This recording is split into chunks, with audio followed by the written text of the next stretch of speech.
Sa amin pong muling pag-akyat sa bundok ay naaktuhan po namin itong si Nini na matikas sa pangangakyat sa puno ng niyog.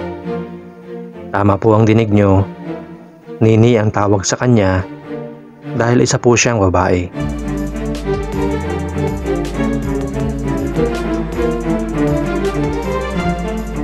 Karamihan ay hindi kaya itong ginagawa ni Nini. Lubang nakakapagod at mapanganib kasi ang umakyat sa puno ng niyog. Pero ano ang malungkot niyang kwento? Bakit siya naging biyasa rito? At bakit Bombay ang tawag sa kanya?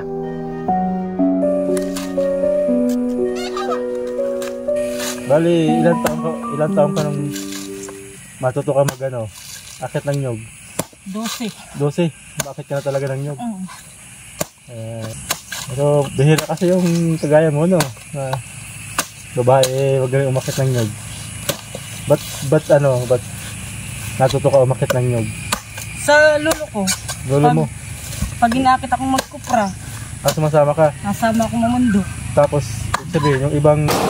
Bali, siya nga pala mga kawal, si Nini, ayon sa kanya, tinatawag ng mga tao dito na Bombay. Ayan. Bali, noon pa namin siya nakikita dito na magaling siya umakit ng nyog kahit nung bata pa siya. Ayon sa kwento niya, 12 years old ka pa lang pala natuto mag-akit ng nyog dahil doon sa lolo mo. Dahil sa lolo ko, pag naawin ng bundok, nasama na ako. Kasama ka na? Ayun. Ilan taon ka na ngayon? 29. 29 ka na ngayon? Bali, ito talaga yung madalas mong nilalakad. Ito. Gaano kalayo? Ano Mas malayo sa, pa min? San Rafael. Rafael, nakakarating ka doon? Namumundok na uwa ng, nasama ako sa tiyon ko, nanguha ng saging, nasa ba. Ayun. Bali, may pamilya ka na ngayon. Ilan na anak mo? 3. 3 na. Ilang taon na yung panganay mo? 6. 6. Ayun. Mapit sa March siya? pa. Grade 1 na. Grade 1 pa. Tapos yung bunso? Matatlo. Ayun. Anong trabaho ni mister mo? Sa minero. Minero. So, nagmimina ng ginto. Okay naman yung hanap buhay niya? Okay naman. Kaso buwanan lang talaga ang sahod. Buwanan. Ayun. So, habang wala pang sahod si mister mo, yung pang-araw-araw nyo, yung lalo na yung pang-ulam, gulay, ikaw yung naghahanap dito. Kaya hanggang ngayon, nag-aakit ka pa rin ng nyug. Tapos mamuha ng gulayin. Gulayin. Ayun. Minsan, nag-uubas kasama yan, nila Kanoy. Kabod. Sa pagkakabod. Nagkakabod ka din. So, ibig sabihin, yung pangkaraniwang trabaho ng lalaki, kaya mo rin gawin. Kaya kong gawin. Pag umakit ng nyug, totoo, di lahat ng lalaki marunong umakit ng nyug, ano? Yung pagkakabod, ayun naman, siguro kaya ng lahat kung gusto lang, ano. Pero siguradong hindi lahat ng babae, kaya yung ginagawa mo. Marunong ka ba ikaw mismo magkawit? Marunong din, pati pagkakawit pala, pagpalaw. Pagpalaw sa bakal, sa Bakal barita. kaya nga, marunong ka din. So lahat ng gawain sa pagkukupra, marunong ka? Oo, marunong ako pag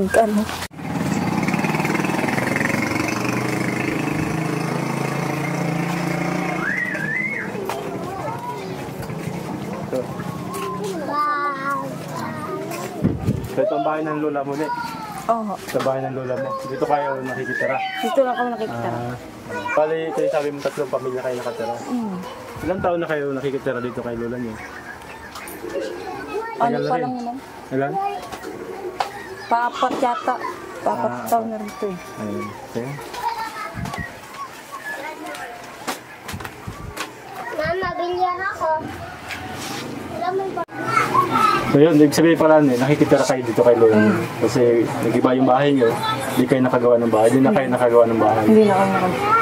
Iyakan namin ng 3,000 para kung ano yung kailangan yung bilhin, mabili mo ano. Maraming salamat po sa 3,000 na mabibili na rin po kami. Maraming salamat. Bigas. Bigas. Ayun. So, Yun, bili ka ng bigas. namin dito. Yan, so may pang-ulam pa na. So, bigas na lang. Yung bang kita ng mister mo, kamusta naman buwan-buwan? Pang lang din, pangbayad lang din namin sa mga tindahan, sa mga... So habang wala pa siyang sweldo, nakakautang kayo? Nakakautang kami. Tapos pagka-sweldo niya, pambayad lang? So yung susunod niyo, uutangin niyo ulit? Utangin naman. Pag may sobra naman, so yun yung natitira, may pambili? Pang-gargas namin sa mga bata. Ayun. Ikaw, anong pinakang pangarap mo sa buhay mo sa pamilya mo niyo? ano lang yung magkaroon lang kami ng maayos na tirahan. Ayun. So yun din ang pangarap mo. Karoon ng bahay. Kasi pag may sarili kami bahay, namin maayos yung mga bata. Nasa-sweet namin kaysa sa baba. Tama na. Bagay lahat tayo, ganun yung pangarap. Kasi nga, yung pagka mayroon kang komportable yung bahay, at least komportable din yung isip natin. Walang masyadong inaalala sa buhay. So, sana kumbaga matupad niyo yung pangarap mo. Yung bang mister mo, ganun din yung pangarap niya. Yun din ang niya. Ang gusto niya, yung mabigyan ng maayos na buhay itong mga bata. Ayun. Para bago man daw siya mawala may paano daw sa kanya, may iwan. Ayun. Ilan taon na ba yung mister mo? Kaya ko lang din, 29 Kadad lang. mo lang din. Taga Mindanao pala siya. Taga Mindanao. Layo, Ayun, si 11 nag-alis daw siya sa lugar nila. Ang ginagawa daw ng magulang sa kanya, pinupukpok ng kahoy. Ayun. Yung mister mo. Parang tinutorture siya ng magulang. Parang naano siya ng pinukpok nga daw ng bato. Siya. May mga tama siya sa May ulo. tama sa ulo, may gatak sa ganyan. Kawawa naman. So ayaw niyang umuwi doon. Bumalik doon. Gusto man niya, kaso yung gusto niya makita yung mga kapatid niya, kaso wala nga pamasahit. Ang layo man nga daw. Ayun. So ikaw pala, mula pagkabata, tinatawag ka na ng Bombay, Tawag nila sa akin dito, Nini lang, Nini lang. minsan Toto. Sige ang pangakit ko ng Nyug. nyug. Sabihin, tinatawag ka rin Totoy. Puro panlalaki ang sa Tawag akin. sa'yo kasi dahil nga bata ka pa, ang madalas sa umakit ng nyug. Lahat ng akitin ako, makakabog, Ayun. pagkakabog. Yun ang mga kasama ko dati. Nakakit nila ako, mga tiyuhin ko, pinsan ko. Pero matanong ko lang mula pagkabata, babae ka talaga, hindi ka naging, sabi nga na iba, naging tomboy. Hindi naman. Kilos lang talaga. Kilos lang, parang lalaki talagang kilos mo. Kaya pati pag-akit ng nyug, pag ano. Ayun. At simula nung mamatay yung kapatid ko, ako nang tumulong ay. Ayun. Parang ako na nagkaan sa kanya. Ayun, kaya pala. Ito pala yung yung sabi mo, dito kayo dati nakatira. Ito yung dating bahay namin. Dito pinanganak yung mga anak mo. Sa hospital lang mo. Pero Dito kayo nakatira. So may plano pa kayo ulit gumawa ng bahay dito?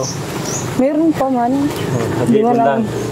Nag-iipon lang kayo. Nag-ano pa. Tinatabi nga lang namin yung ibang gamit namin. Yan. Tapos Ito, yung iba alin dyan? binaba. Alin dyan ang dating gamit nyo? Yun, yung angkob. Ito, sa inyo to. Ito. Ito sa amin yan. Tapos yung... Dating, Ay, yan ang mga dating bahagi ng bahay nyo. So ito pala mga nyug na ito. Ito yung inakit mo. Ito. Ito. Yung mga yan. So yung mga ganyang katataas madalas baliwala yan sa'yo. Yung ganyang katataas. Ito. Baliwala lang. Mga kamal, totoo ako mismo personal, di ako marunong umakit ng nyug. Yung cameraman na yan, magaling yan, pero ako hindi. Pero ito kay Nini, ayan. Baliwala lang yung ganyang katataas, ayon sa kanya. Dito siya madalas nangunguha ng nyug na panggata.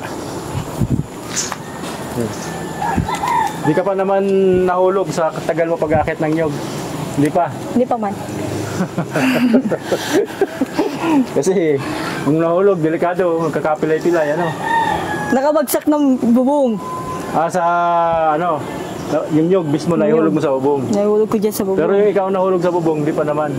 Hindi man. Kakatakot pag nahulog.